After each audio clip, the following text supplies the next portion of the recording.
मानहानीचा दावा तुम्ही करताय। काल संजय राऊत सारख्या महान पत्रकारांनी त्याच्या अकलेचे धिंदवडे काढून माझा एक व्हिडिओ व्हायरल केला। मॉप केलेला तो व्हिडिओ माझ्या बेडरूमचा व्हिडिओ, तर तुम्ही जर काळजीपूर्वक पाहा तर तो मॉप केलेला व्हिडिओ आहे आणि त्यामुळे बदनामी करण्यासाठी हे इतक्या नीच पातळीवर उतरू शकतात हे राजकारणामध्ये आम्ही पहिल्यांदा पाहतो। अनेक वेळेला राजकीय पुढाऱ्यावर भ्रष्टाचाराचे आरोप केले जातात, इतर आरोप केले जातात, परंतु अशा प्रकारचे आरोप करणारा फक्त महाभाग हे असेच असू शकतात। म्हणून राजकीय नीतिमत्ता नसलेल्या लोकांना कुठेतरी धडा शिकवला पाहिजे। यांचं असलेले चारित्र्य आपल्याला सर्वांना माहिती आहे। हा मेघा पाटकर काय ते सॉरी ती पाटकर काय तिचं नाव स्वप्ना पाटकर वगैरे त्याच्याबद्दलचं काय काय वक्तव्य केलं हे जर तो जर व्हिडिओ पाहिला तर तुम्हाला लक्षात येईल की यांची लायकी किती। म्हणून हे चरित्र हनन करण्याचा प्रकार हे जे काही वारंवार करतात त्यासाठी त्यांना मी आबरू नुकसानीची एक नोटीस आज त्यांना पाठवणार आहे। त्यांच्यावर तो गुन्हा दाखल करण्यात त्यांनी जर माफी मागितली नाही तर त्यांच्यावर तो गुन्हा दाखल केला जाईल। मला याची कल्पना आहे की ते राज्यघटना तर मानतच नाहीत, त्यांना त्याचे काही घेणं देणं नाही, ते पुन्हा फुशारकीने सांगतील अशा तर फार नोटिसा मी खिच्यात घालून फिरतो वगैरे वगैरे वगैरे तो बोलेल।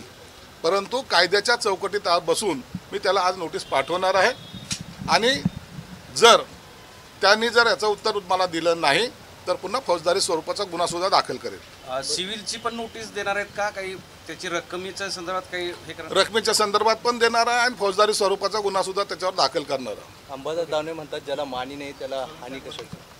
हा, त्यांना मान नाहीच आहे ना, त्यांना त्यांची लायकीच ती आहे। रोज लोकांच्या शिव्या खातात, ते सकाळी भोंगा जो वाजतो ना लोक त्यांना रोज शिव्या देतात, म्हणून त्यांना मान अपमान त्यांना काही कळत नाही, कोणत्या गोष्टीवर बोलावं ह्याचं त्यांना भान नाही आहे। आणि त्याचे जे सहकारी आहेत विद्वान, 1 महिन्याचे विद्वान, ते असेच आरोप करत राहणार। हे सगळ्या दलालांची एक गँग महाराष्ट्रामध्ये कार्यरत आहे। यांचे सर्व पुरावे माझ्याकडे आहेत, परंतु त्या खालच्या राजकारणाला मला जायचं नाही। परंतु आता मला असं वाटायला लागलं की आता त्यांना त्यांच्या भाषेमध्ये उत्तर देणं गरजेचं आहे। कुठं कुठं कशी सरकारी बंगल्यामध्ये पार्ट्या केल्यात त्याचेसुद्धा आता व्हिडिओ मला सुद्धा दाखवावे लागतील असं मला वाटतंय। आणि म्हणून ते बाकी काय असेल ते पुणे असेल मुंबई असेल मग सगळे प्रकार जेव्हा काढेल तर हे यांना प्रतिभूत थोडी होईल। परंतु ह्या नीच पातळीवर जाण्याची माझी आज तरी इच्छा नाही आहे।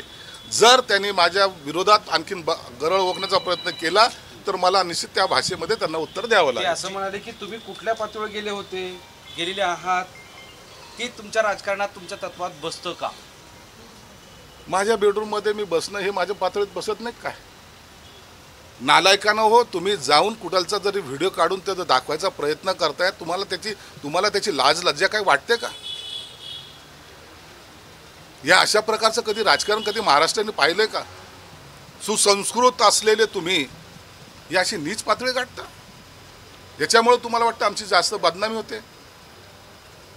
परंतु एक लक्षात ठेवा, हे सगळे जण फक्त आणि फक्त कसं मला टार्गेट करता येईल याचा प्रयत्न ते आहेत। जयंत पाटलांनी प्रदेशाध्यक्ष पदाचा राजीनामा दिला। शशिकांत शिंदेंची जवळपास होती। जयंत पाटलांचं अनेक वर्षापासून शरद पवार साहेबांबरोबर असलेलं चांगलं नातं, परंतु असलेली अस्वस्थता ही आपल्याला पाहायला मिळालेली आहे। त्यांनी अनेक वेळेला त्या पक्षामध्ये काम करताना इंटरेस्ट एवढा काही दाखवलेला नाही आणि मागेच ते म्हणत होते की मी राजीनामा देणार, कदाचित म्हणून त्यांनी आज राजीनामा दिला असावा आणि कुणाची वर्णी लावतात हा त्यांच्या पक्षाचा अंतर्गत प्रश्न। भविष्यवाणी केली होती की लवकरच ते आमच्या सोबत येतील, दिसतील, राजीनामा।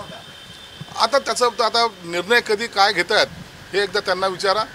परंतु एक निश्चित आहे, आता जयंत पाटलाची जी काय घुसमट होत होती ती आता थांबली असावी। तुमचं आमंत्रण आहे त्यांना, त्याचा निर्णय आता हे पक्षाचे वरिष्ठ नेते घेतील। रोहित पवारांना नोटीस आली आहे परत एकदा ईडीची। अहो येऊ द्या ना, मी तुम्हाला प्रत्येक वेळा सांगतो, विरोधी पक्षातले जरी असेल किंवा सत्ताधारी पक्षातले जरी असेल, कुणालाही नोटीस आली तर त्याचं उत्तर द्या ना। तुम्ही चूक केली नाही तर तुम्हाला तिथं काही होणार नाही, परंतु त्याचा एवढा गवगव करण्याचं काय कारणच नाही ना। उत्तर देणं हे आपलं काम आहे आणि म्हणून त्याच्यासाठी एवढं काही संकट आलं असं समजण्याचं काम नाही आहे. जर तुमचं चूक असेल तर निश्चित त्याची पनिशमेंट तुम्हाला मिळेल.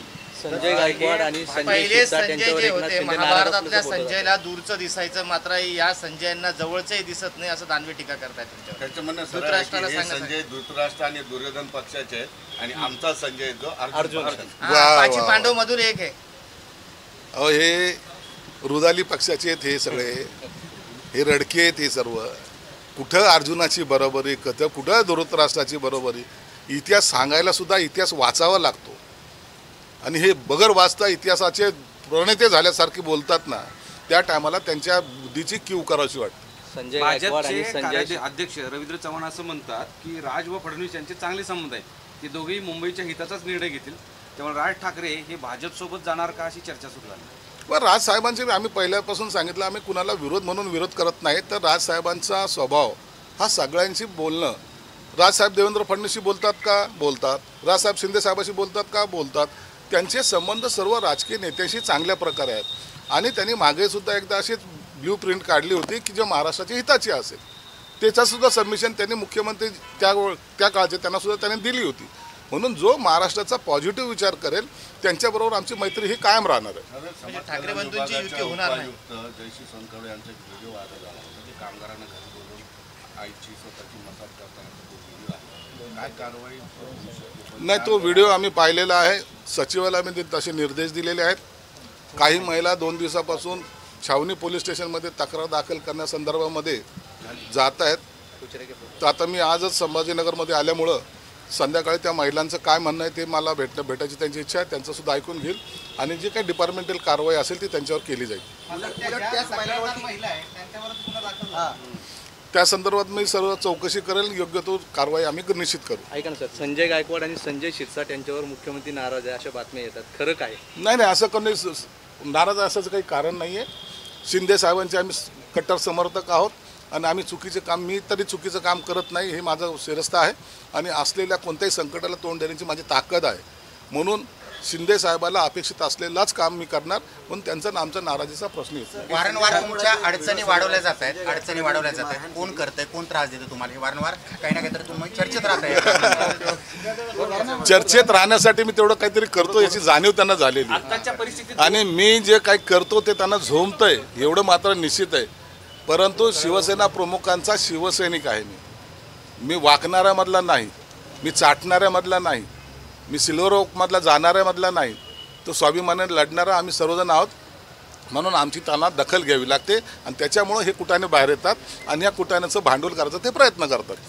2 संजयमुळं शिंदे यांना अडचणीत आणण्याचा प्रयत्न आहे, डाव आहे असं तुम्ही दिसतंय काही का? काळजी करू नका, आम्ही सर्व व्यवस्थित आहोत.